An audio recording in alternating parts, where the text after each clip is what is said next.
Hey guys, it's Anissa, and in this opportunity kita akan ngebahas sesuatu yang berkaitan dengan homosexuality.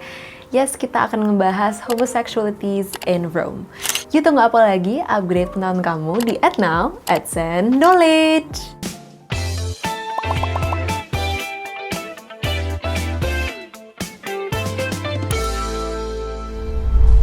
Pernahkah Sobat AdSense mendengar tentang cerita-cerita miring di Kekaisaran Romawi, khususnya dalam hal penyimpangan seksual?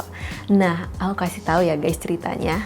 Misalnya, Julius Caesar, seorang tokoh terkenal dalam sejarah Romawi, diduga pernah terlibat dalam aktivitas homoseksual.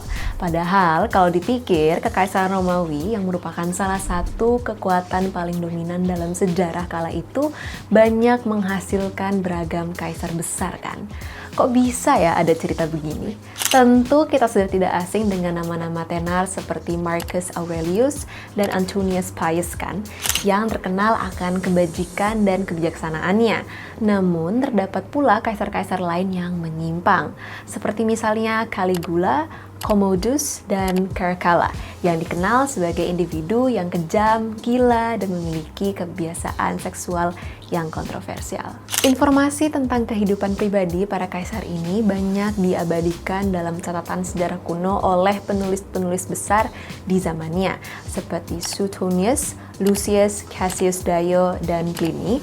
Dan meskipun tidak semua cerita yang dicatat itu dapat dipastikan kebenarannya, namun catatan tersebut tetap menarik dalam memberikan wawasan tentang kehidupan sehari-hari serta perilaku para penguasa Romawi kala itu. Catatan ini salah satunya bercerita tentang Kaisar Romawi yang bernama Elagabalus. Ia diduga menjalin hubungan stabil dengan kusir kereta laki-lakinya sendiri. Meskipun saat itu ia sudah memiliki 5 pasangan perempuan, termasuk selir dan istri resminya sendiri. Nah, meskipun kehidupan sosial masyarakat Romawi menarik untuk dibahas, namun pembahasan mengenai sejumlah penyimpangan mereka terhadap aspek seksualitas memang jarang dieksplorasi.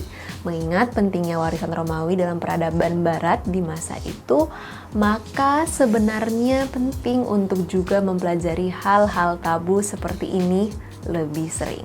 Misalnya saja di balik kebesaran bangsa Romawi di Eropa kala itu, ternyata masih sedikit orang yang menyadari bahwa homoseksualitas sebenarnya merupakan norma yang diakui secara umum di Roma, yang meskipun masyarakat dapat juga menganggap hal ini sebagai sesuatu yang tabu hingga abad 20.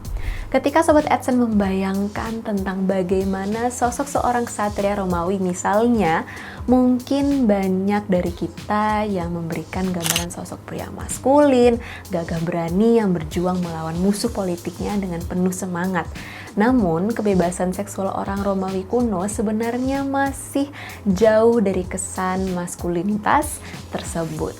Sebab faktanya mereka begitu liberal dalam mengeksplorasi petualangan seksual mereka, sehingga bahkan tidak ada narasi modern yang dapat digunakan secara pasti untuk menggambarkan tingkat homoseksualitas mereka saat itu.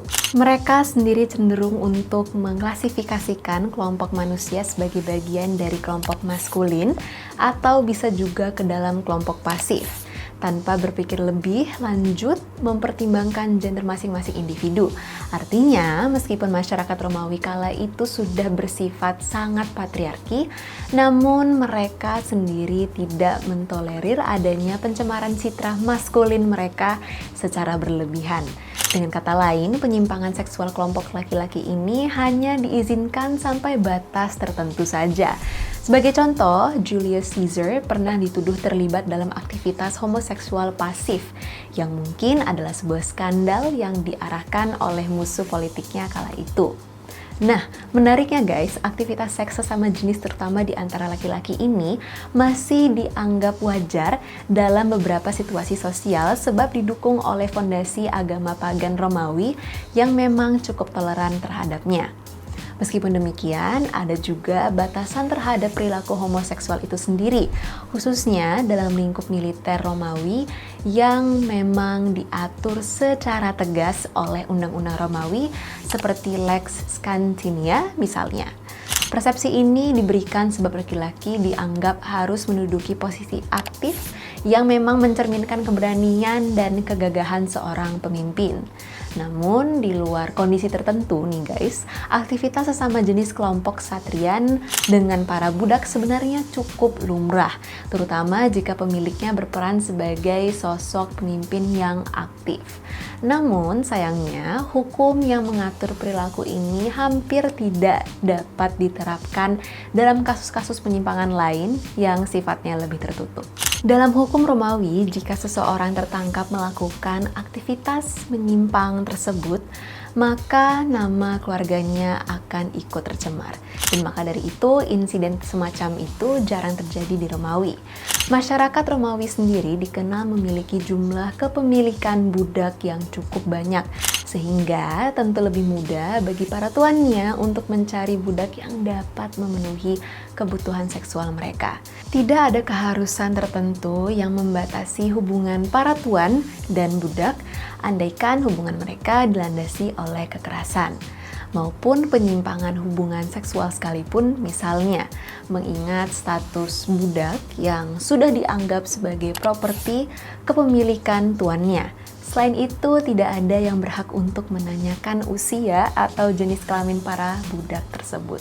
Beberapa pria dewasa Romawi bahkan diharapkan untuk memelihara seorang remaja laki-laki yang mampu memuaskan hasrat seksual mereka. Bahkan ada yang sampai melakukan kekerasan agar remaja tersebut tetap bersikap patuh dan pasif. Nah guys, mengingat masyarakat Romawi dikenal sangat perhatikan dalam menjaga status quo mereka, maka status sosial dari pasangan seksual ini lebih diutamakan daripada orientasi seksual ataupun usia remaja yang bersangkutan.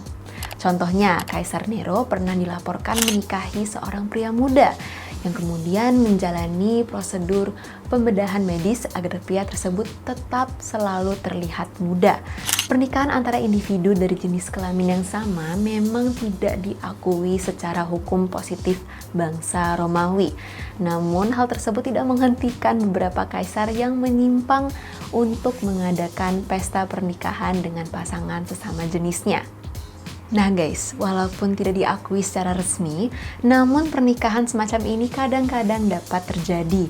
Bahkan dilaporkan ada banyak penguasa Romawi yang memiliki riwayat dalam memelihara anak laki-laki demi memenuhi kebutuhan seksual mereka. Sebagai contohnya ialah Kaisar Tiberius yang memiliki sebuah villa di Pulau Capri. Villa ini dikenal umum sebagai tempat yang terkenal dengan berkumpulnya pasangan homoseksual dan heteroseksual. Salah satu contoh terkenal lainnya adalah Kaisar Hadrian yang menjalin hubungan seksual dengan seorang remaja bernama Antinous. Bahkan hingga kematian Antinous sendiri pun masih menjadi misteri belum terjawab. Hadrian dilaporkan sangat terkesan dengan wajah Antinous hingga dirinya banyak melakukan gerakan pemujaan dengan peliharaannya. Pada akhirnya, masyarakat Romawi khususnya dari kalangan bangsawan sangatlah memperhatikan status sosial mereka, terutama dalam aspek militer dan kepemimpinan. Meskipun agama Romawi menjadi cerminan dalam kehidupan mereka sehari-hari, namun kebebasan seksual juga dianggap sebagai bagian dari kekuasaan dan otoritas mereka atas orang lain. Beberapa sejarawan percaya bahwa selama periode Kekaisaran akhir Romawi, pernikahan homoseksual menjadi lebih diterima secara terbuka. Namun guys, semuanya mulai berubah dengan cepat ketika agama Kristen mulai berkembang di Romawi. Para pengikut agama baru ini lalu meninggalkan dewa-dewa mereka dan berkiblat pada ajaran Samawi yang dibawa oleh Abraham. Dengan kata lain, pasca masuknya agama Kristen di Romawi, kegiatan homoseksualitas berubah menjadi kategori kejahatan seksual. Kaisar Bizantium yang bernama Justinian I bahkan membuat praktik ini menjadi ilegal di kekaisaran dan menyebutnya sebagai sesuatu yang bertentangan dengan alam. Perubahan sikap ini terus berlanjut di wilayah Mediterania pasca berkembangnya ajaran Islam yang meskipun tidak meniadakan ajaran Yudaisme dan Kristen di wilayah tersebut, namun mereka mengubahnya menjadi bagian integral dari keyakinan agama Samawi. Nah, gimana Sobat AdSense? Seru banget kan ceritanya? Jangan lupa untuk follow semua media sosial adsense.id. Sampai jumpa di tema menarik di episode berikutnya. Salam pintar!